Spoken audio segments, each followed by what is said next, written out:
587, Chapter 29, Development of Indian Press. James Augustus Hickey in 1780 started the Bengal Gazetteer Calcutta General Advertiser, the first newspaper in India, which was seized in 1782 because of its outspoken criticism of the government. Later, more newspapers' journals came up: the Bengal Journal, the Calcutta Chronicle, the Madras Courier, the Bombay Herald. The company's officers were worried that these newspapers might reach London and expose their misdeeds. Thus, they saw the need for curbs on the press. Early Regulation Censorship of Press Act, 1799, Lord Wellesley enacted this, anticipating French invasion of India. It imposed almost wartime press restrictions, including per censorship. These restrictions were relaxed under Lord Hastings, who had progressive views, and in 1818, pre-censorship was dispensed with. Licensing regulations, 1823, the acting Governor-General, John Adams, who had reactionary views, enacted these. According to these regulations, starting or using a press without license was a penal offense. Lateran, the act was extended to cover journals, pamphlets, and books. These restrictions were directed chiefly against Indian-language newspapers or those edited by Indians. Ramohan Roy's Muratul Akbar had to stop publication. A brief history of modern India Press Act of 1835, or Metcalfe Act. Metcalfe, Governor-General, 1835-36, repealed the obnoxious 1823 ordinance and earned the epithet Liberator of the Indian Press. The new Press Act, 1835, required a printer/publisher to give a precise account of premises of a publication and cease functioning, if required by a similar declaration. The result of a liberal press policy was a rapid growth of newspapers. Licensing Act, 1857, due to the emergency caused by the 1857 revolt. This act imposed licensing restrictions, in addition to the already existing registration procedure laid down by Metcalfe Act. And the government reserved the right to stop publication and circulation of any book, newspaper, or printed matter. Registration Act, 1867, this replaced the Metcalfe's Act of 1835 and was of a regulatory, not restrictive, nature. As per the Act, every book/newspaper was required to print the name of the printer and the publisher and the place of the publication, and Roman IIa copy was to be submitted to the local government within 1 month of the publication of a book. Struggle by early nationalists to secure press freedom right from the early 19th century, defense of civil liberties, including the freedom of the press, had been high on nationalist agenda. As early as 1824, Raja Ramohan Roy had protested against a resolution restricting the freedom of the press. The early phase of nationalist movement from around 1870 to 1918 focused more on political propaganda and education, formation and propagation of nationalist ideology and arousing, training, mobilization, and consolidation of public opinion, than on mass agitation or active mobilization of masses through open meetings. For this purpose, the press proved a crucial tool in the hands of the nationalists. The Indian National Congress in its early days relied solely on the press to propagate its resolutions and proceedings. Many newspapers emerged during these years under distinguished and fearless journalists. These included the Hindu and Swadasamitran under G. Subramania Iyer, the Development of Indian Press, 589 Bengali under Surendranath Banerjee, Voice of India under Dadapai Naoroji, Amrita Bazar Patrika under Sisir Kumar Ghosh and Motilal Ghosh, Indian Mirror under N.N. Sen, Kesari, in Marathi and Maratha, in English, under Bal Gangadhar Tilak, Sudharak under Gopal Ganesh Agarkar, and Hindustan and Advocate under G.P. Verma. Other main newspapers included Tribune and Akparayam in Punjab, Gujarati, Indu Prakash, Dehayan Prakash and Kal in Bombay and Som Prakash, Benganavasi and Satarani in Bengal. These newspapers were not established as profit-making business ventures, but were seen as rendering national and public service. In fact, these newspapers had a wide reach and they stimulated a library movement. Their impact was not limited to cities and towns. These newspapers reached the remote villages, where each news item and editorial would be read and discussed thoroughly in the local libraries, which would gather around a single newspaper. In this way, these libraries served the purpose of not only political education, but also of political participation. In the newspapers, government acts and policies were put to critical scrutiny. They acted as an institution of opposition to the government. The government on its part had enacted many strident laws, such as Section 124A of the Indian Penal Code, which provided that anyone trying to cause disaffection against the British government in India was to be transported for life or for any term or imprisoned up to 3 years. But the nationalist-minded journalists had evolved many clever stratagems to subvert these legal hurdles. For instance, writings hostile to the government used to be prefaced with sentiments of loyalty to the government or critical writings of socialists or Irish nationalists from newspapers in England used to be quoted. This was a difficult task which required an intelligent mix of simplicity with subtlety. The national movement, from its very beginning, stood for the freedom of press. The Indian newspapers became highly critical of Lord Lytton's administration, especially regarding its inhuman treatment to victims of the famine of 1876-77. The government struck back with the Vernacular Press Act, 1878 Vernacular Press Act, 1878. A bitter legacy of the 1857 revolt was the racial bitterness between the ruler and the ruled. After 1858, the European. 590. A brief history of modern Indiapres always rallied behind the government in political controversies, while the vernacular press was critical of the government.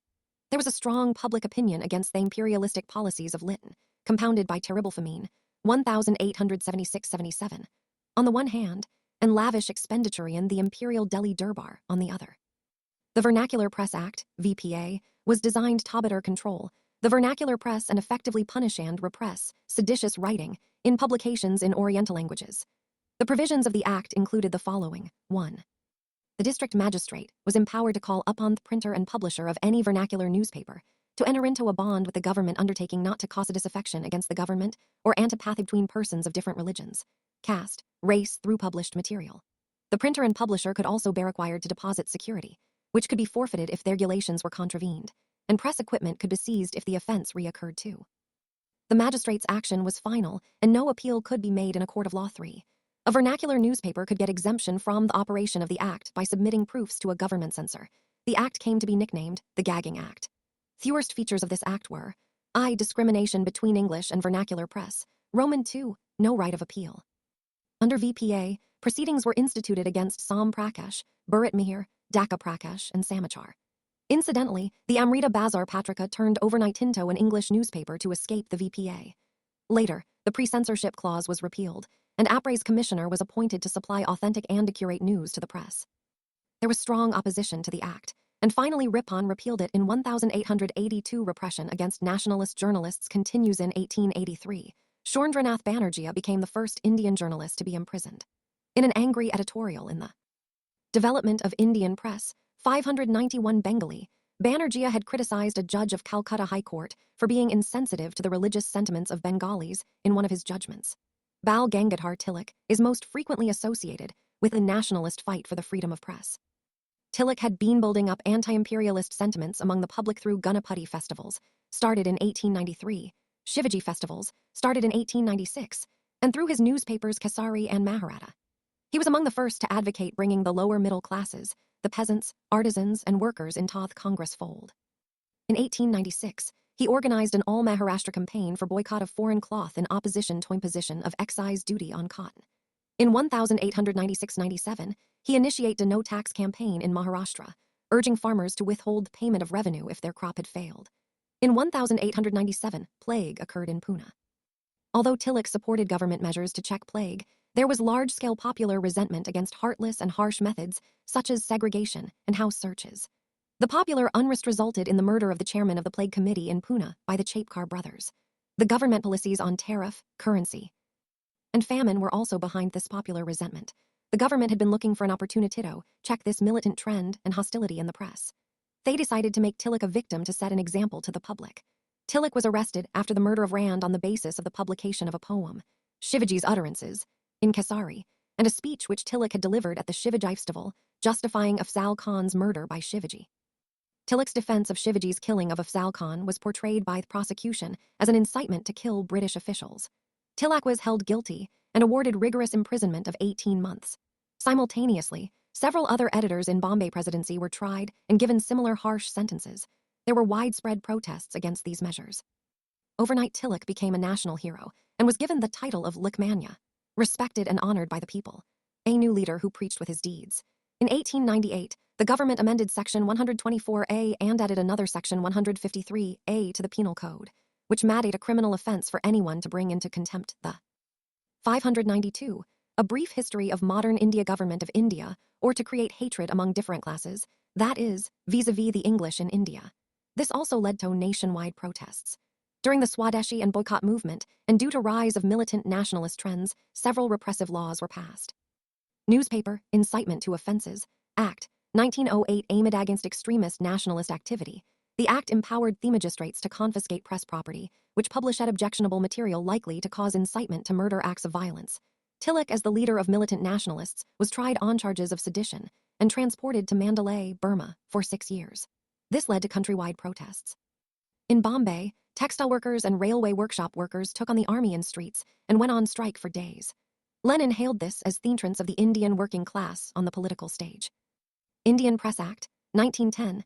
This act revived the worst features of the VPA. Local government was empowered to demand a security at registration from the printer/publisher and forfeit/deregister if it was an offending newspaper, and the printer of a newspaper was required to submit 2 copies of each issue to the local government free of charge. According to Rabash Shohuri, the Press Association of India, in a memorandum on the operation of the Press Act of 1910, stated that nearly 1,000 papers had been prosecuted under the act. The total amount of securities and forfeiture which went into the hands of government during the first 5 years of the act was nearly Rs 5 lakh, according to another official return made in 1918. Over 500 publications were prescribed under the act. And after the First World War, Defense of India rules were imposed for repression of political agitation and free public criticism during the first views. The government has converted the entire nation into a prison, and we are all prisoners. Going to prison only means that from a big cell one is confined to a smaller one. Bal Gangadhar Tilak. Development of Indian Press, 593 World War. In 1921, on the recommendations of a press committee chaired by Tej Bahadur Sapru, the Press Acts of 1908 and 1910 were repealed. Indian Press, Emergency Powers, Act, 1931. This act gave sweeping powers to provincial governments to suppress propaganda for civil disobedience movement. It was further amplified in 1932 to include all activity calculated to undermine government authority. During the Second World War, under the Defense of India rules, pre-censorship was imposed, and amendments made in Press Emergency Act and Official Secrets Act. At one time, publication of all news related to Congress activity was declared illegal. Summary: First newspapers in India. Early regulations. Censorship of Press Act 1799. Licensing Regulations 1823. Press Act of 1835. Licensing Act 1857. Registration Act 1867. Early nationalists. Struggle for free press. Focus on political propaganda and education. Emergence of many nationalist-oriented newspapers. Journalism for public service and not for profit. Government efforts to suppress nationalist press. Vernacular Press Act 1878. Features designed to control the vernacular newspapers. Nicknamed Gagging Act. Discriminated between the English language and vernacular press. Pre-censorship. Later repealed. Action against nationalist journals and journalists. Ripon repeals the act. Indian journalists continued to face repression. Shorendranath Banerjee, a first Indian journalist to be imprisoned. Bal Gangadhar Tilak's fighter for press freedom and government action against him. Further steps to suppress nationalist press. The Newspaper, Incitement to Offences, Act 1908, and Indian Press Act 1910. 594. A Brief History of Modern India. 594. Chapter 30. Development of Education under Company Rule. For the first 60 years of its dominion in India, the East India Company, a trading and profit-making concern, took no interest in the promotion of education. Some minor exceptions were efforts by individuals. The Calcutta Madrasa was established by Warren Hastings in 1781 for the study of Muslim law and relate subjects. The Sanskrit College was established by Jonathan Duncan, the resident, at Benares in 1791 for the study of Hindu law and philosophy. Fort William College was set up by Wellesley in 1800 for training of civil servants of the company in languages and customs of Indians, closed in 1802. The Calcutta Madrasa and the Sanskrit College were designed to provide a regular supply of qualified Indians to help the administration of law in the company's court, and the knowledge of classical languages and vernaculars was useful in correspondence with Indian states. Enlightened Indians and missionaries started exerting pressure on the government to promote modern, secular Western education, as they thought that Western education was the remedy for social, economic, and political ills of the country. Missionaries thought that modern education, development of education, 595, would destroy the faith of Indians in their own religions and they would take to Christianity. Serampore missionaries were, in particular, very enthusiastic about the spread of education. A humble beginning by Charter Act of 1813, the Charter Act of 1813 incorporated the principle of encouraging learned Indians and promoting knowledge of modern sciences in the country. The Act directed the company to sanction 1 lakh rupees annually for this purpose. However, even this petty amount was not made available till 1823, mainly because of the controversy raged on textion of the direction that this expenditure should take. Meanwhile, efforts of enlightened Indians such as Roger Ramohan Roy bore fruit, and a grant was sanctioned for Calcutta College, set up in 1817 by educated Bengalis, imparting English education in Western humanities and sciences. The government also set up 3 Sanskrit colleges at Calcutta, Delhi, and Agra. Orientalist-Anglicist controversy within the General Committee on Public Instruction. The Anglicists argued that the government spending on education should be exclusively for modern studies. The Orientalists said, while Western sciences and literature should be taught to prepare students to take up jobs, emphasis should be placed on expansion of traditional Indian learning. Even the Anglicists were divided over the question of medium of instruction.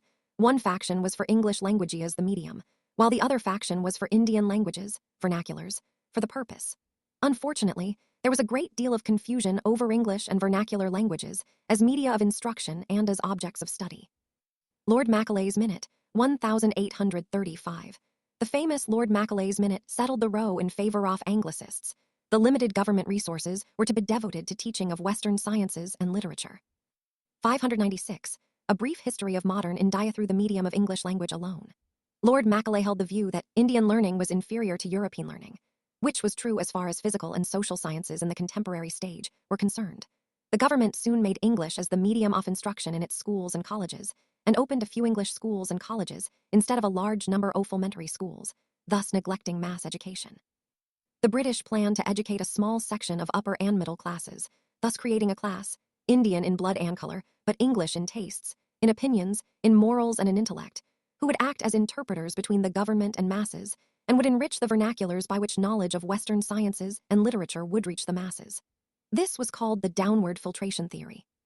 Modern ideas, if not education, did filter down to the masses, though not in a form desired by the rulers, but through political parties, press, pamphlets, public platforms, etc. Modern education only helped this process by making available the basic literature on physical and social sciences to nationalists, thus stimulating their capacity to make social analysis. Otherwise, the content, structure, and curricula of modern education served colonial interests. Efforts of James Thomson, Lieutenant Governor of NW Provinces, 1843-53, developed a comprehensive scheme of village education through the medium of vernacular languages. In these village schools, useful subjects such as mensuration and agriculture sciences were taught. The purpose was to train personnel for the newly set up Revenue and Public Works Department. Wood's Dispatch, 1854. In 1854, Charles Wood prepared a dispatch on an educational system for India. Considered the Magna Carta of English education in India, this document was the first comprehensive plan for the spread of education in India. 1. It asked the government of India to assume a responsibility for education of the masses, thus repudiating the downward filtration theory, at least on paper. Development of education, 5972. It systematized the hierarchy from vernacular primary schools in villages at bottom, followed by Anglo-vernacular high schools and an affiliated college at the district level, and affiliating universities in the presidency towns of Calcutta, Bombay, and Madras. 3. It recommended English as the medium of instruction for higher studies and vernaculars at school level. 4. It laid stress on female and vocational education, and in teachers, training. 5. It laid down that the education imparted in government institutions should be secular. 6. It recommended a system of grants and aid to encourage private enterprise. Developments in 1857 universities at Calcutta, Bombay, and Madras were set up, and later, departments of education were set up in all provinces. The Bethune School, founded by J.E.D. Bethune at Calcutta, 1849, was the first fruit of a powerful movement for education of women which arose in 1840s and 1850s. Bethune was the president of the Council of Education. Mostly due to Bethune's efforts, girls' schools were set upon a sound footing and brought under government's grants and aid and inspection system. An agriculture institute at Pusa, Bihar, and an engineering institute at Roorkee were started. The ideals and methods of Wood's dispatch dominate the field for 5 decades, which saw rapid westernization of education system in India, with educational institutions run by European headmasters and principals. Missionary enterprises played their own part. Gradually, private Indian effort appeared in the field. After the Crown Takeover Hunter Education Commission, 1882-83, earlier schemes had neglected primary and secondary education. When education was shifted to provinces in 1870, primary and secondary education further suffered because the provinces already had limited resources at their disposal. In 1882, the government appointed a commission under the chairmanship of W. W. Hunter to review the progress of 598. A brief history of modern Indian education in the country since the dispatch of 1854. The Hunter Commission mostly confined its recommendations to primary and secondary education. The Commission emphasis that state special care is required for extension and improvement of primary education, and that primary education should be imparted through vernacular. Roman II recommended transfer of control of primary education to newly set up district and municipal boards. Roman III recommended that secondary, high school education should have 2 divisions. Black Circle Literary, leading up to University Black Circle Vocational, for commercial careers. Roman IV drew attention to inadequate facilities for female education, especially outside Presidency Townsend, made recommendations for its spread. The next 2 decades saw rapid growth and expansion of secondary and collegiate education with the participation of Indians. Also, more teaching cum examining universities were set up like the Punjab University, 1882, and the Allahabad University, 1887. Indian Universities Act, 1904, the dawn of 20th century saw political unrest. The official view was that under private management, the quality of education had deteriorated and educational institutions acted as factories, producing political revolutionaries. Nationalists accepted the decline in quality, but accused the government of not doing anything to eradicate illiteracy. In 1902, Raleigh Commission was set up to go into conditions and prospects of universities in India and to suggest measures for improvement in their constitution and working. The commission precluded from reporting on primary or secondary education. Based on its recommendations, the Indian Universities Act was passed in 1904. As per the Act, universities were to give more attention to study and research. Roman II, the number of fellows of a university and their period in office were reduced, and most fellows were to be nominated by the government. Development of education, 599, Roman III. Government was to have powers to veto university senate regulations and could amend the said regulations or pass regulations on its own. Roman IV. Conditions were to be made stricter for affiliation of private colleges. And 5 lakh rupees were to be sanctioned per annum for 5 years for improvement of higher education and universities. Curzon justified greater control over universities in the name of quality and efficiency, but actually sought to restrict education and to discipline the educated towards loyalty to the government. The nationalists saw in it an attempt to strengthen imperialism and to sabotage nationalist feelings. Gauck called it a retrograde measure. Government Resolution on Education Policy, 1913. In 1906, the progressive state of Baroda introduced compulsory primary education throughout its territories. National leaders urged the government to do so for British India. Gauck, as a member of the Imperial Legislative Council, raised the issue in his resolution of 1910. He called for primary education to be made compulsory in those areas where at least 35% of 6 to 7-year-old boys were receiving instruction. State governments and local authorities decide cost of education. The need to establish a separate Department of Education under the central government for taking necessary steps to introduce compulsory education, and for a secretary to be appointed for education to monitor the progress and prepare budget report. The government assured him that the idea would be considered, upon which Gauck withdrew the resolution. Though the government established the Education Department under the central government and appointed a secretary for education, the main demand for free and compulsory primary education was ignored. Gauck then raised the issue by bringing in a bill in March 1911 calling 600, A Brief History of Modern India for the introduction of free and compulsory primary education in a phased manner. The bill was, however, rejected by a select committee.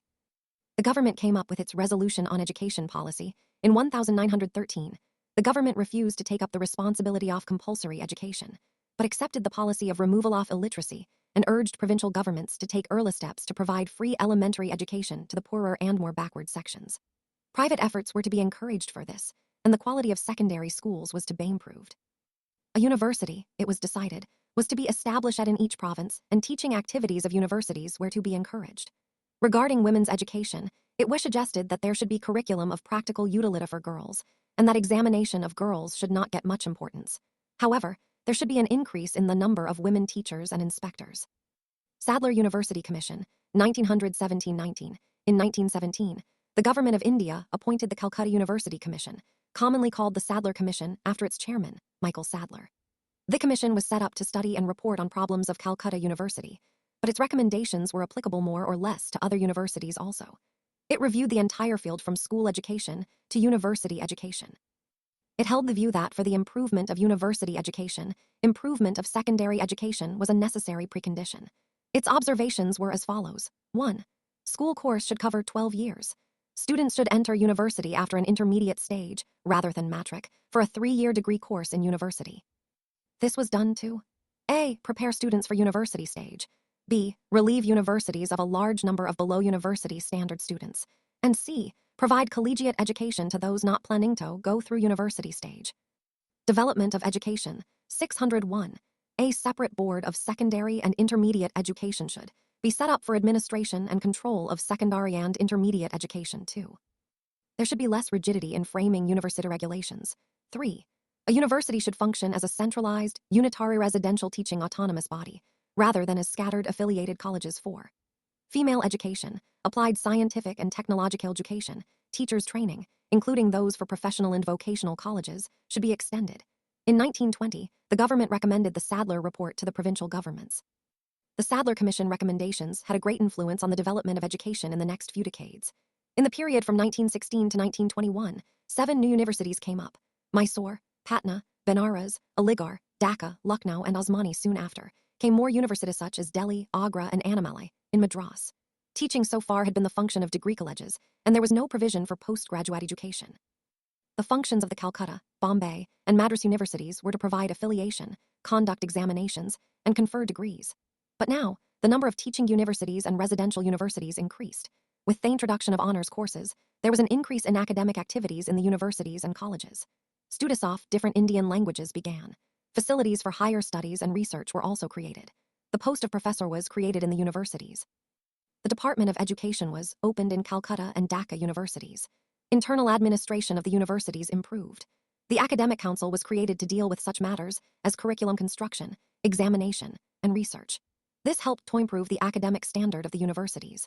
In 1925, an inter-university board was set up to coordinate among the different Indian universities. For the first time, students' welfare became an important matter in universities, and a board of students' welfare was formed in each university. 602. A brief history of modern India. However, the recommendations of the Commission have been criticized for being too advanced for the time, and that many of the new things suggested were not suitable in circumstances existing at the time. Education under Montagu Chelmsford reforms, education was shifted to provincial ministries, and the government stopped taking direct interest in educational matters, while government grants, liberally sanctioned since 1902, were now stopped. Financial difficulties prevented any substantial expansion, but still education grew, especially under philanthropist efforts. Hardog Committee, 1929. An increase in the number of schools and colleges had led to deterioration of education standards. The Hardog Committee was set up by the Simon Commission as an auxiliary committee under the chairmanship of Philip Hardog to prepare a report on education. The main findings and recommendations of the committee were as follows. Primary education: there were serious shortcomings in the primary education system as it existed. Quantitative expansion of primary schools was not enough. Improvement in their quality was necessary. There was a lot of wastage stagnation. The withdrawal of children from a school at any stage constituted wastage, as the money and time spent that failed to give the children literacy. The reasons for children being withdrawn were mainly poverty, ignorance, caste barriers, religious conservatism, seasonal diseases, and agricultural failure. Stagnation meant the detention of children in the same classes for more than one academic year. This, in turn, led to withdrawal of the children from schools. The reasons for such stagnation were that most schools were run by just one teacher. Teachers were not well qualified. There was a lack of women teachers. Schools were often short-lived, and there was a lack of school inspection. Recognizing that primary school education was of national importance, the committee recommended that the development of education, 603 government, should be responsible for the control and inspection of primary schools. It said that primary education should be for 4 years.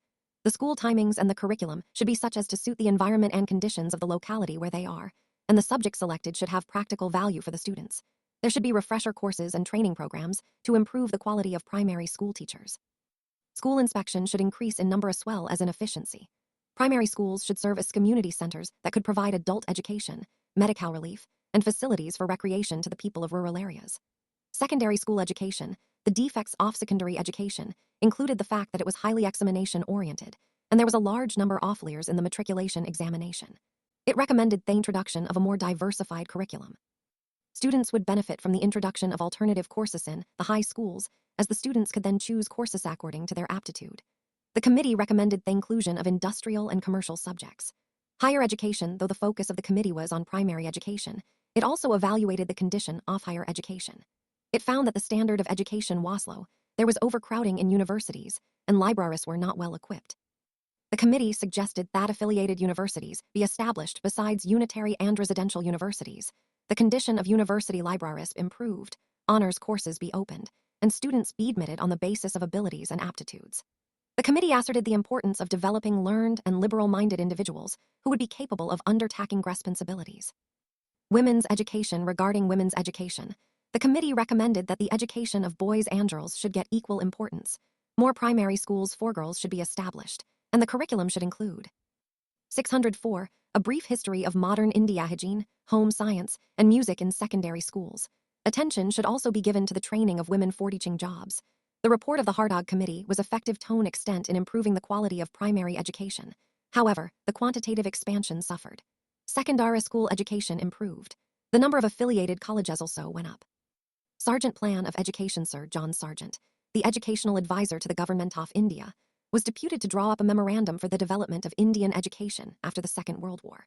His memorandum was submitted to the Central Advisory Board of Education in 1940. 4. The report analyzed the prevailing situation in education and provided a long-term plan for educational development in India.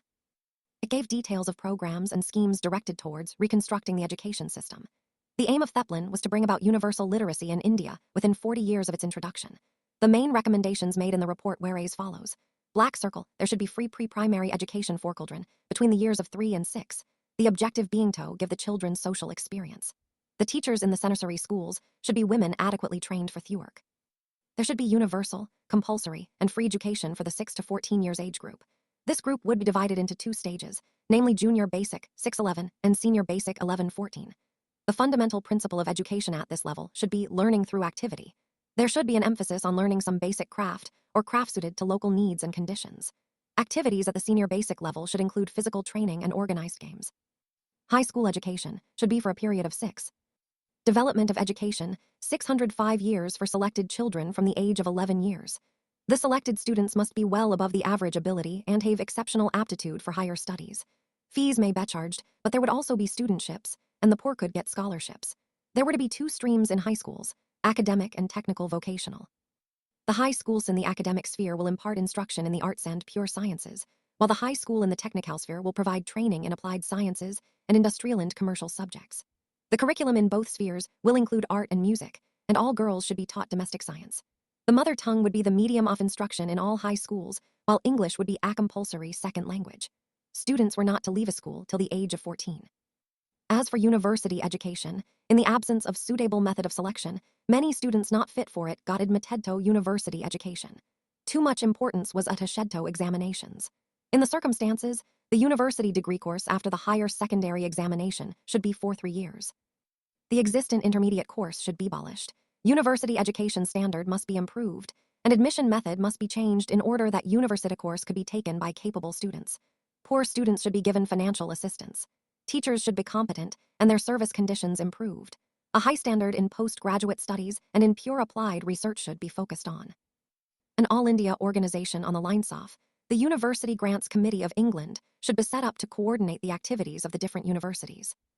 The Sargent Report made many other recommendations such as liquidation of adult illiteracy in 20 years, adult education which would include general or technical/vocational education, not just literacy, medical checkup for students in schools, special education for the physically handicapped and mentally retarded children, setting up of employment bureaus.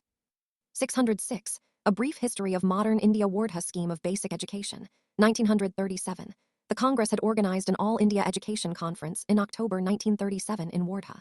In the light of the resolutions passed there, the Zakir Hussain Committee formulated a detailed national scheme for basic education. It came to be known as Nationalism. The main principle behind this scheme was learning through activity. It was based on Gandhi's ideas published in a series of articles in the Weekly Harijan. Gandhi thought that Western education had created a gulf between the educated few and the masses, and had also made the educated elite ineffective. Gandhi said, "I am fully convinced that present system of education is not only wasteful but positively harmful. They would pick up evil habits. English has created a permanent bar between the highly educated few and the uneducated many." Scheme, which advocated free and compulsory education for all from the years of 7 to 14, had the following provisions. Inclusion of a basic handicraft in the syllabus. Roman 2. First 7 years of schooling to be an integral part of a free and compulsory nationwide education system, through mother tongue. Roman 3, teaching to be in the mother tongue. Hindi to be taught in areas where it was not the mother tongue. Roman 4, ways to be devised to establish contact with the community around schools through service. V, a suitable technique to be devised with a view to implementing the main idea of basic education, educating the child through the medium of productive activity of a suitable craft, such as spinning and weaving, carpentry, agriculture, pottery, leatherwork, home science for girls, etc. Roman 6, the social and scientific implications of a craft to be studied. Roman 7, mathematics, general science, social studies, painting, music, and physical education to be part of the curriculum. Roman 8, no religious and moral education included the system, rather than being a methodology for education, was an expression of an idea for a new life and a new society. The basic premise was that only through such a scheme could India be an independent and non-violent society. This scheme was child-centered and cooperative. There was not much development of this idea, because of start of the Second World War and the resignation of the Congress ministries, October 1939. Development of education, 607. The Sargent Plan was not acceptable to many Indian educationists who felt that the projected period of 40 years for attaining the universalization of primary education was too long. The cost of implementing the plan also seemed to be exorbitant. The idea of creating the same level of educational attainment in India as prevailed in England was considered to be utopian and impracticable, besides being unsuitable for Indian conditions. With hindsight, one may say that the plan was realistic and had several good points about it. But the plan was a little ahead of its times. Development of vernacular education during the early 19th century, vernacular education was in a sorry state of affairs. It was mostly dependent on contributions from wealthy zamindars 1835, 1836, 1838. William Adams reports on vernacular education in Bengal, and Bihar pointed out defects in the system of vernacular education. 1843-53. James Jonathan's experiments in Northwest Provinces, UP, as the lieutenant governor there, included opening one government school as model school in each Tehsildari and a normal school for teachers, training for vernacular schools 1853. In a famous minute, Lord Dalhousie expressed strong opinion in favor of vernacular education 1854. Wood's dispatch made the following provisions for vernacular education. 1. Improvement of standards. 2. Supervision by government agency. 3. Normal schools to train teachers. These gave impetus to the cause of vernacular education, 1854-71. The government paid some attention to secondary and vernacular education. The number of vernacular schools increased by more than fivefold 1882. The Hunter Commission held that states should make special efforts for extension and improvement of. 608. A brief history of modern India vernacular education. Mass education was to be seen as instructing masses through vernaculars 1904. Education policy put special emphasis on vernacular education and increased grants for it 1929. Hardog Committee presented a gloomy picture of primary education 1937. These schools received encouragement from Congress ministries. Development of technical education. The Engineering College at Roorkee was set up in 1847. The Calcutta College of Engineering came up in 1856. In 1858, overseers, school at Pune was raised to the status of Pune College of Engineering and affiliated to Bombay University. Guindy College of Engineering was affiliated to Madras University. Medical training started with the establishment of a medical college in Calcutta in 1835. Lord Curzon did much to broaden the whole basis of professional courses: medicine, agriculture, engineering, veterinary sciences, etc. He established an agriculture college at Pusa, which acted as a parent institution of similar institutions in other provinces. Evaluation of British policy and education. 1. Even the inadequate measures the government took for the expansion of modern education were guided by concerns other than philanthropic.